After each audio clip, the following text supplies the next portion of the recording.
ছোট্ট বন্ধুরা, আজকে আমি তোমাদের একটা মজার গল্প শোনাবো। গল্পের নাম হচ্ছে শিয়ালের জাদুর বাক্স। তো চলো শুরু করা যাক। একদিন বনে ঘোষণা হলো, আগামীকাল বনে মেলা বসবে। সবাই সেখানে প্রতিযোগিতায় অংশ নিতে পারবে। যে সবচেয়ে বেশি সৃজনশীলতা দেখাতে পারবে সে হবে বনের সেরা তারকা। সব পশু পাখি খুশি। বানর বলে, আমি খেলাধুলা দেখাবো। ময়ূর বলে, আমি নাচ দেখাবো। কচ্ছপ বলে, আমি গল্প শোনাবো। তখন শিয়াল ভাবলো, আমি সবার থেকে চালাক। আমি এমন কিছু করব যাতে সবাই অবাক হয়। যে কথা সেই কাজ।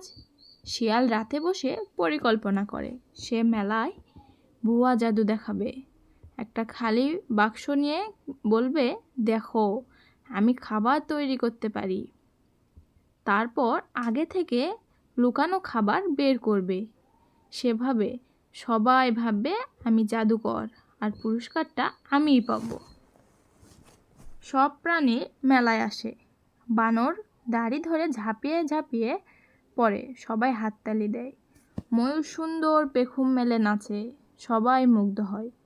কচ্ছপ ধীরে ধীরে গল্প বলে, সবাই মনোযোগ দিয়ে শোনে। এরপর আসে শিয়ালের পালা। শিয়াল বলে, ভদ্র প্রাণীগণ, এখন দেখুন আমার জাদু। সে খালি বাক্স খুলে দেখায়। সবাই দেখে ভিতরে কিছুই নেই। তারপর চোখ বুজে মন্ত্র পড়ে, ঝুম ঝুম ঝুম ঝাড়া ঝুম।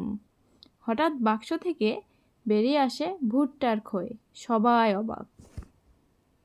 শিয়াল একের পর এক খাবার বের করতে থাকে, মিষ্টি, ফল, কেক। সবাই বিস্মিত হয়ে হাততালি দেয়। শিয়াল মনে মনে ভাবে, এবার পুরস্কার আমার হাতের মুঠোয়। কিন্তু হঠাৎ বাক্সের ভিতর থেকে একটা বড় মধুর পাত্র বের হয়, আর সেই মধুতে মৌমাছির ঝাঁক এসে হাজির। মৌমাছিরা শিয়ালকে তাড়া করে শিয়াল দৌড়াতে থাকে চারপাশে। সবাই হেসে লুটোপুটি খায়। মৌমাছিরা চলে গেলে বাক্সটা ফাঁকা হয়ে যায়। হেসে বলে, এই যে, এটা কোনো জাদু নয়, এটা তো আগে থেকে লুকানো ছিল। কচ্ছপ বলে, চালাকি করে জেতা যায় না। ময়ূর বলে, সত্যিকারের প্রতিভাই আসল জাদু। শিয়াল লজ্জা পায়। সে বলে, আমি লোভী আর প্রতারক হতে গিয়ে হাসির পাত্র হয়ে গেলাম। তো বন্ধুরা, তোমরা কি শিখলে? যে চালাকি করলে বিপদ আছে, অতি চালাকের গলায় দড়ি। তোমরা কি ধরনের ভিডিও চাও অবশ্যই কমেন্টে জানাবে। ধন্যবাদ।